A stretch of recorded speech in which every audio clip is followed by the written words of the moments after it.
Let's get ready to throw down.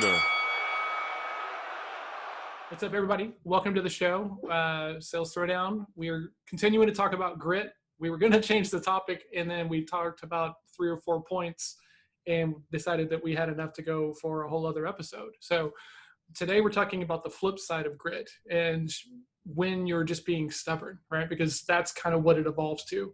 And stubbornness in sales roles shows up in different ways, right? It might be that you jump ship too early, or you don't go find a coach or a mentor or someone to work with. And we were talking about this topic, and Clint was talking about someone that he had to let go because he was motivated, but he wasn't producing. So let's pick it up right there. Clint? Yeah, I mean, so we're talking about the motivation side of when you can come to work every day and be almost the internal cheerleader on your team and be happy, go lucky, and motivated. You bring that good atmosphere, but at the end of the day, results are the proof in the pudding that you need in sales. And sometimes you carry a guy on a little too long, or he carries himself on. I mean, in this instance, this guy, 14, 15 years in the exact same position. And I don't think anybody ever had the intestinal fortitude to say, hey guy, you are not where you need to be in 14 years. And unfortunately for me, when I came into that role, it just kind of fell in my lap of, I drug it on farther than I should have. But, the point of it is that we all, maybe even ourselves, have a little bit of that problem, right? We think we're motivated. We get up every day, we're excited to do it, and we do it maybe the wrong way. And how many times do you do that before you realize, okay, this isn't working, I need help, or I need to take some lessons? Personally, help to me doesn't mean go grab a life coach and a sales coach. To me, it means I got to do some study and read some books, look online, find whatever resource I can to get out of that rut. So, I don't know. I think we have to set a scale to measure ourselves on at some point. And so for me, when I hear that, my mind leaps automatically to KPIs, right? The leading indicator, right? So that way if you're on track or not. Because there's going to be times where maybe your selling cycle is like so long, right? Like I know people who will hire a sales rep and they don't expect them to like even make any money for like 9 or 10 months. Like it's built into the budgets. And so if how do you manage that other than with KPIs? Does anybody have like another option? Yeah. So for example, I look back on financial before I made the decision with this guy. I look back on the financials for 10 years, as far as I could go back. And I noticed that every year he sold something, right? So it's like right at the time when I think people were like, okay, we've had enough, right? At the end of that period, he would sell something, right? And then it was kind of start the clock over. And without the agreement, and that's something that KPI helps you do, is it creates an agreement, not just a task, but it also, lets you, have an internal agreement between two people that says, hey, you need to be here every 3 months, or every week you have to be here, every year you have to be here. And that's something I don't think anybody ever did. And so how you name it, KPIs, task, whatever you want, like I said, you have to have a scale. Nan, I'm curious, as someone who wants to get along with everybody and you love everybody, how do you think you would handle that situation? If you have someone who's really motivated, right, and they're putting in the work, they're trying, but just not really gaining traction, can't really seem to figure it out. Like, how would you go about that? And also bear in mind that there was cutting anyway because of all the COVID stuff, right, Clint? It wasn't just he was pulled in and now was the decision. You guys laid off a couple of people, right? Yeah, I mean, but he was before we did the COVID cuts. So. Oh, okay. Performance. So I've told the story before of sales. I was on a sales team, and they would call me for motivation. So I was having to, on a regular basis, give them action plans. And one girl in particular her mindset would just get her out of just any kind of motivation. She would just sit in the car and she'd call me, and I would tell her, just get your butt out of the car. Like nothing, you've accomplished nothing if you don't do something. And I remember just some people need that coaching. Some people need a person, a partner, someone to keep them on track, and then they can do really well. This girl in particular, she did fine. She never excelled really, and now I know her. She's not in sales. She stepped aside. Just like sometimes sales isn't for you. If you have to be coached, and even the coaching over a lot of time, and you still fail, then you just have to step aside. She's very successful in leadership. It was just really hard for her to step. Some people don't want to be in front of the camera. Some people don't want to go in front of people and put themselves out there. They don't want to be accountable to numbers and just the whole plethora of things that you have to be accountable for, right? But the analogy that I always think of whenever Clint was talking, I was like, some people need to be on that, what's the thing where everyone wants to go and be coached out in the field, what is that called now? The whole exercise thing where people need to be in a group. I'm the personality that I wouldn't do that. I want to go when I want to go. And so I think that is one reason that my personality, not necessarily the S, but my personality, it does better because I can self-motivate. And I think you can teach people to be self-motivated, if you can get them to get out of their way, or sometimes it's okay to need to be coached on a regular basis. Sometimes you're not the leader of the sales team. Sometimes you are, what does Al say? Al used to show us a movie, and he would always talk about farmers. What was that? Glenn Ross, right? I'm sorry, I didn't hear you. Glenn Ross? Ask Clint if I can talk first. Have you just been sitting over there being salty this whole time? What's that? Clint, is it okay if I speak right now? Yeah. Just do this or do this, and then go ahead. I'll come in or I'll go out. Okay, Hey, however you need it. Al, if you'll Hey, there's this movie he used to show us for motivation, which was terrible, I thought. Are you talking about Coffees for Closers? Yes. Yeah, that's Glenn Ross, Yeah. man. That's the best right there. I don't think the Bitch, ultimate. coffee is for closers. Put that cup down. Get them to sign on the line which is dotted, right? All of that, man. Yeah, absolutely. So, what were you saying, Nan? Keep going. So anyway, I'm just saying, some people, and I used to watch that because he would, every time he'd hire someone new, he'd go, No. Wait a second. We did that at the beginning of the year. After we came back from the New Year's holiday, it was mandatory that we watched it, and that just started our year out. and I just thought that was so dumb because I was sitting there thinking, I think this about people. I think you're either a leader and you can be a sales leader, or you're not a leader. But that doesn't mean you're not going to be successful. But if you have to continuously motivate people, there's a problem. You have, if you can motivate, the problem, I misspoke. The problem is if you can't motivate someone. So when I would tell her, get out of the car, walk in the office and do something, because what you're doing is nothing and you're going to not get anywhere. Well, she just couldn't get out of, she just couldn't succeed in that. But there are people, I'm 100%, there are people that can be under leadership and thrive. I totally believe that.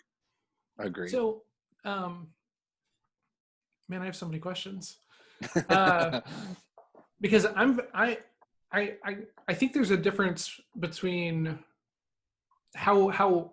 what you're really talking about is like the difference between like internal motivation, intrinsic, and then external motivation, extrinsic, right? And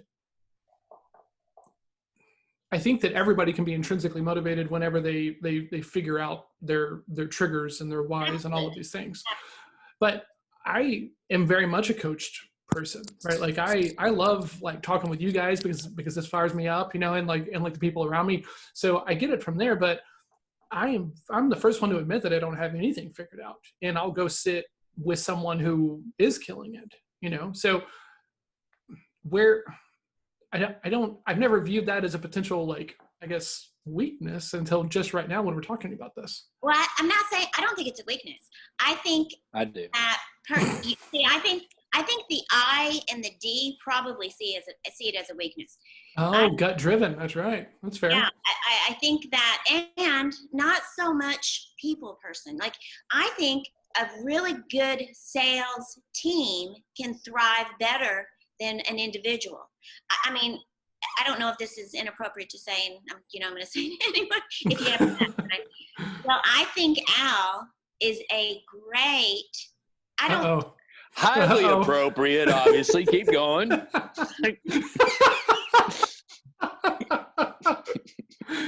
Oh God. Okay. Sorry, I stepped in the hole and I'm falling in. But Al. I'll catch Well, up. The tightrope has never been looser, ladies and gentlemen. I think all I'm maybe not gonna say it. I just think it's really important. Oh, please do. Don't hold back now. You've all got us on the edge of our seat. Give it up, girl. It's really important to not discount helping others to do well. As I think it's like a team sport, I think, in sales. And so if you're someone like Al, who's maybe not the perfect person to go out and do sales by himself, I mean, I think you've been successful. I just think you're a better. Oh my gosh! I'm crying over here, watching her trying to navigate this minefield of a conversation. Oh, my yeah. God. Nan has never talked more on one episode or on any episode all put together. So, Al, I feel like I've made you mad. Shit on him. Better. Well, Nan, this is your last day at work. Go ahead. Oh, man. It's been a great run. I mean, Okay. you've made I some know. money. No, I can fix it. I believe What broke?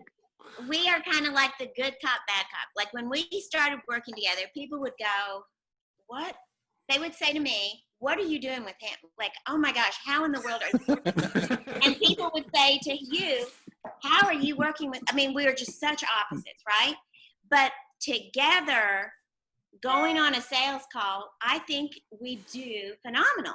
And so my point is, I think it's really important to let other people with different personalities motivate people that need to be motivated. That's all. Okay, but that can't always occur. I mean, it's kind of like being on a construction site. When I was a kid, I was weak, so I had to have some help moving the acoustical tile up to the 5th floor, right? Those screwdrivers so are these so old heavy. timers are like, quit brother-in-law in it, right? Carry your own weight. And so I've never heard that before. Brother-in-lawing it? yeah, exactly. That's a construction term. Is it really? Clint, isn't that? Yeah. So when you can't carry the item, your brother-in-law, because you get your buddy to help you carry it up there. Well, I was doing that all day long, right? Until I figured out what brother-in-law it is. And on the third day, when I couldn't pick the damn thing up, I went home because I couldn't do the job. So, I mean, sales can be like that.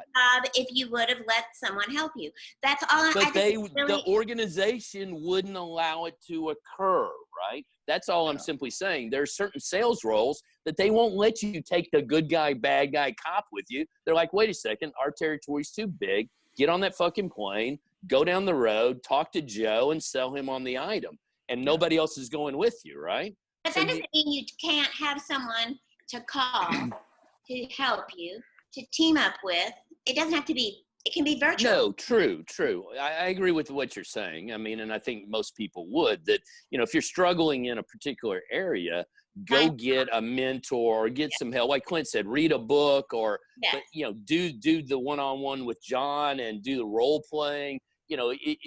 This is like any other sport, maybe it's a team, but then there's individual effort that has to be accounted for, right? And is your effort good enough? Do you do it often enough? And do you get the results to put money in your pocket? Well, I mean, it's a combination of natural ability and learned skills. So come on, everybody has to learn something. It's not just everyone, and everyone does have some type of natural ability. So find out what it is. A little bit. This is my favorite episode. Like, this has been the best thing ever. Like, Zoom firings are now a thing because of COVID and everything. And so seeing one happen right here on our show, like this is the best thing that could have happened all week. Sorry, Nan. Well, let me get my cat, Ben. He'll be at the show. Ben, come here. Oh man. Okay. Okay. So Al, what do you, Yeah. I mean, what are your, because y'all do have this kind of like outlier of a relationship to where, you know, you guys support each other and the deals are big enough and the relationships make enough sense. You can kind of work together on projects, right? But we have projects we work together on, and then Nan has accounts. If I walked into them, they'd be like, "Who the hell are you? Get the hell out of our office!" Right? To the You most know. successful ones. Yeah, they are, because I don't have to work them, and I still get paid. I get a Shots right? fired, everybody. I'm being silly. Totally. I love it. Uh-oh. Can we let Clint talk? He's looking a little befuddled over there. Go ahead, No, Clint. Clint can't talk till I tell him. This is not. I was just thinking if I wanted to go to a divorce meeting with lawyers, I'd have paid for it instead of coming to this Zoom meeting. Nothing like that, man. Nothing like that. I have to let Couples him- therapy. So, you know, Al, how conscious are you over those decisions of like, cool, I'm gonna try to work these accounts, the net's gonna try to work these. Like how do you, because essentially you're talking about territory management at that point, right? How do you figure out what makes sense to work on together, what you kind of divide and conquer, and who gets what? You know, it's how many, you know, she knows people and I know people. I mean, you know, it's connecting the dots. Who's the better fit for that equation? Sometimes it comes down to who should go approach this individual. Well, okay, you know, they're more suited to probably listen to what you have to say. Do I need to be there? Do I not need to be there? I mean, we do a strategy meeting prior to like new accounts, or going to an existing account, or going to somebody who we know but hasn't really bought much from us. Maybe, you know, we've had some close encounters. You know, how should we approach that? Do you want me to go in there? And Nan will swing by sometimes. I mean, you know, we it just depends. There's no rhyme or reason, but there's a discussion about it, and then a game plan. And then if it doesn't stick, then we go back and debrief, reassess, and go at it again. I would like to know, John, I feel like you kind of have that with Melissa, and I'm wondering if, unless I'm wrong, correct me if I'm wrong, I apologize if that's not correct, but it seems like she helps you out a lot, right? And I just think that contributes to success. Now, Clint, I'm thinking is going to say, I don't need a single blooming person in my life. He's not going to say blooming, that's for sure. Well, No, but quite, I have quite the opposite, actually. I have a question for Clint, though. Clint, I mean, you obviously run a sales team, right? Because you just talked about having to dismiss somebody whose numbers weren't quite right. Yep. When you have a team underneath you, right? How much are you involved in their prospecting, their sales process, their the whole thing? Yeah, you know, so I do still try to manage accounts myself as a salesperson, and I try to look at what I do as bonus to the bonus pool, right? I try to, you know, what I'm doing doesn't affect the forecast of what we should do in a year, right? Anything I do is a bonus. And sometimes it's just, you can tell stuff's going, and even for me, right? There's clients that I talk to that I can just tell that I'm not clicking with them. And I know that I have somebody on my team that personality wise, interest wise, you know, age wise, they just fit better. Why the hell would I take it upon myself to ruin a relationship that can be cultured with somebody else on my team? And with that team mentality that we're talking about, it should go the other way, right? You should always have somebody in your team that fits your customers, or if you can, right? The entrepreneurs out there listening to this, you're the one-man band. This is all on you for now, right? Until you build it up to where you can do what we're talking about. But this is where you have to understand the disc and the personality side and the body language and the tonalities, because you have to become a chameleon to be able to be a team within yourself. 100%. And that's not easy to do. But, you know, every chance that I get to take multiple people on my team to a meeting, I absolutely jump at the chance. One, because you can sit back and observe it, especially if you're, you know, in the positions that we are, where we understand a lot of things that maybe some typical salesperson doesn't yet. You get to sit back and observe a lot of things that you can't do if you're trying to run the meeting or talk, and so I typically enjoy bringing as many people as I can just to see personalities fly. And so to kind of bring this back to grit a little bit, I'm curious, how did you get to that point to where you decided, okay, I might need somebody else other than myself? Because I'm not a D, but based upon what I know about how you like to win and everything else, that feels like something that wouldn't come naturally. So failure. Okay. I mean, in all lessons, right? You learn the hard. Some people can learn from a book and then go do it, correctly after they've read a book. I can't do that. I read the book and then I still have to go fail the hard way. And then I realize the book was right. That's just, I mean, that's probably a lot of D's out there. So the failure pops into that a lot. The other thing that plays into that for me is the advantage of bettering my odds. And if you like to win, then you are always trying to better your odds. You're always trying to up it 1% or 2 points, to get just a little bit of a cutting edge. And if you can do that with bringing one more person to the meeting, go for it. What's to lose? Now you can go the other way, if you bring the wrong person. So you got to be careful there. Yeah. And I've made that mistake many times as well. So when you said failure, I thought of, for me, it's success. Like, what motivates me is success. And if you don't ever get to experience success, then you don't have that. So you do have to have failure. But man, if you are really successful at some point, and then later, a little bit later, you're not, you're like, I want to get back there. Like today I went and saw someone and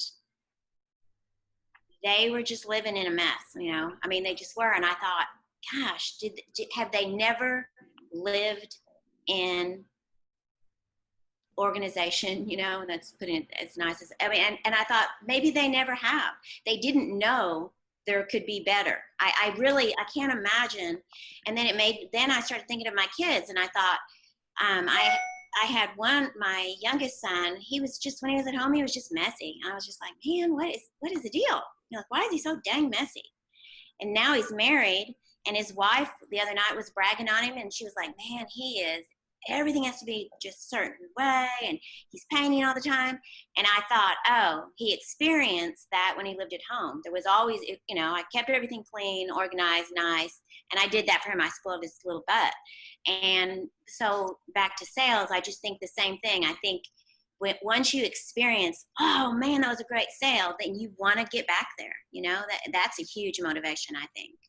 So let me tie in the S and the D across the personality spectrum a little bit here with grit, because success is what drives Nan's grit of getting through a situation, knowing that she can succeed, has succeeded, and she pushes that, whatever the task may be, to get it done. I am on the so far opposite end of the spectrum that, one, I'm scared of embarrassment and failure, and that drives my grit. So it's the exact opposite, but we both have grit. And we both get things done every day, but they're very different drivers. Well, and you speak to the carrot and the stick, right? Yep. And which one of those is your motivating factor? I mean, if yours is, fear of failure or the desire for success, right? And again, that's that self-awareness that we kind of preach about, knowing who you are and where you go into the ditch, and then how you stay on the beaten path to success. And there's kind of the crux of some of this stuff. I mean, I think we can all have grit, but if we're, not on the right path, we have to have the cortex and not just the grit, because the grit won't get you there, right? You got to recognize, is this the right path for me? And if it is, nose to the grindstone, get out there and get the job done. But if you're on the wrong path, man, turn it around. Figure out a different way. Yeah, and I see this, one of the sports that I see this kind of scenario play out with personalities is actually golf, right? If you watch professional golf, because you see guys that go out there. You watch professional golf? Okay. Hell yeah, I do. Yeah, I'm into that thing, right? But But what I see is people that are scared of failure, like myself, and they're scared of, going out and making a fool of themselves. They fold under that pressure on the 18th hole of the championship, and they let the emotions get involved. And with more of Nan's approach is more of the success. If I go out and I do what I can do, then, and what I've prepared for, I have the opportunity for success. It may not always happen. So the emotional ride there is very different, and you've got to know that that's coming. Success and failure, how you've prepped yourself for it mentally is huge when it comes to not getting it done. Oh yeah. So Al, Well, go ahead. I'm curious, like as an I, and because you slide to the D very, very easily. So I'm curious, like when you're in that I state, what's fueling your grit, right? Because we talked about Nan and Clint, and I think I know what mine is. I'm curious for I types out there. Well, and Nan can probably attest to this. I had, and we might have spoken to this. I had a nurse who was in charge of an OR, and we were in there, and she basically called me a liar, right? And kind of without any kind of substantiation, kind of lumped me in the category of just the sales rep, crap ass. And I had really had a legit, hey, this is how this is going to go down with the doctor. And Nan tried to make peace with that. And I was on my way to being a D and putting my foot in her ass, right? Because I'd gone from being, wait a second, you're about to prevent me from making a sale, you stupid bitch. And it's going to take a minute to get my foot out of your ass because you just called me a liar. And I'm a known guy in this part. You're the new person here, and we're about to have it out, right? Yeah, I was ready to burn the house down. And we walked out, and I said, do not ever get in the way of my righteous act to defend myself and be an honest guy, right? And I meant it to her as much as I meant it to the other girl. I'm like, get out of my, I got to kill this person. You're in the way, right? And so I can, if challenged, because we can be nice about it and have just an adult-to-adult conversation, or, we can fucking take it wherever you want to at a certain point. So, I mean, you got to have a little bit of grit in your back pocket to put on the pavement. If somebody starts to shove you or push you out the door or get you out of the way, no, you got rights. I mean, I may be a sales guy, but I've got rights. Interesting. So let's go protest. Yeah. Al's got some deep-seated anger issues there. Oh yes. Okay. No, but what I just showed you was how you slide from one position to the next position with authority, conviction, and the right to be there. And when people see that coming, they get out of the way of the Mack truck. So be that Mack truck. Use it wisely. And temper your response and be willing to apologize for your position, because obviously you had me. No, wait a second. No, wait a second. Hey, hold on, Clint. Because then here's how it works though. I do it from a D's perspective. Oh, I'm sorry. Did I offend you? My apologies. Right? I misunderstood what you were saying when you were calling me a liar. Is that what you were saying, John? Or should we revisit the statement that you made? And if you'd like to apologize for what you said to me, then we can move on with this. Right? No, Clint. When I do it from a D's perspective of, oh, I apologize if I hurt your feelings. But you motherfucker are the one, we might have to cut that, are the one who called me the liar, right? Okay. John, would you like to give your version of?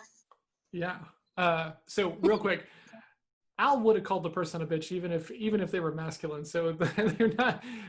This person is probably not being singled out. So. Exactly. So that if you're offended, Al uses that word interchangeably. It's not a sexist comment. Sorry, I don't mean offense to anybody.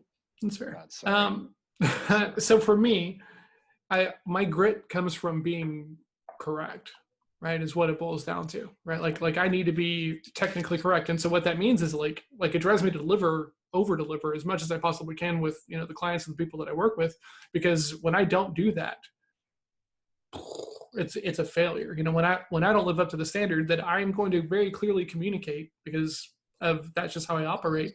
When I don't deliver on that standard, it's unbearable, right? So my grit comes more from delivering for clients than it does on the sales side. But I now view the sales side of a means to the end. I don't really get motivated from selling. I get motivated by having cool conversations and helping people figure out what they're really looking for. But like the prospecting side and the endless networking and these things that like I have to do to stay in front of people does not motivate me whatsoever.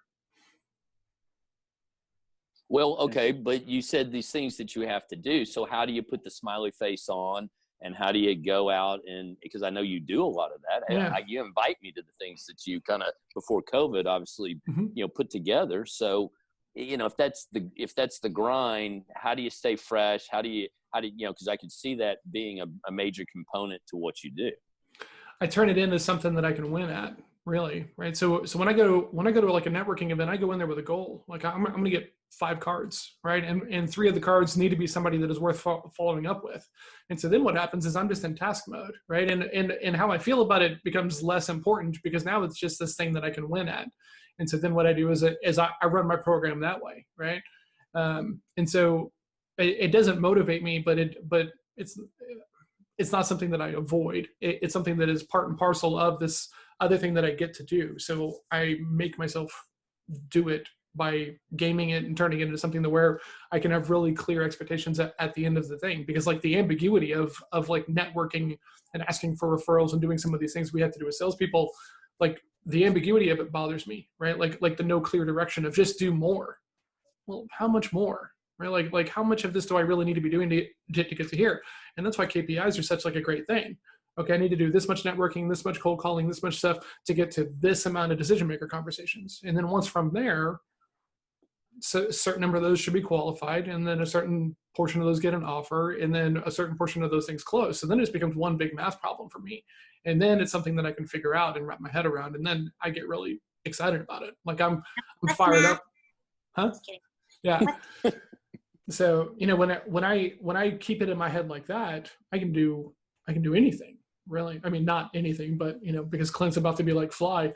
But, I can do lots of things that are uncomfortable and not motivating when I think of them as math problems and just things that I need to get done without how I feel about them. So let me ask you this. How much of your world is built around things you really would rather not do versus how much of it is? Yeah, because I start balancing that equation in my brain, right? Because if I don't like it, I'm probably not the guy that's going to do it. I'm just not built that way.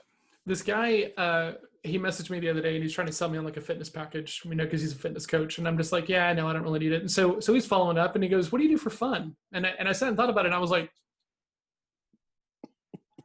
math. Yeah, but like everything is a means to an end, right? Like, when I like everything, there's always like an ulterior motive, right? Like I like spending time with my family, but I make myself do it because A, it's important to the relationships, and also B, I need time away from this. That way I can rest and relax, right? Like that's how every decision gets made in my head. Do you have an emotion one in your body? I'm feeling a little nervous right now after that comment, but I can wall off access to that kind of stuff when I need to, right? And so, even the games that I play on my phone at night when I'm trying to like wind down are very like logic driven because I have to deal with so much that is not logical, like in business all day long, right? Most of my it's not like I'm a developer where I can just sit and like pound away on the keyboard and everything makes sense and I really get to like dive into this thing. Like most of my day is spent around the unknowing about the other person, right? Of like, what's going on here? Are they a fit? How can I help? All of these things.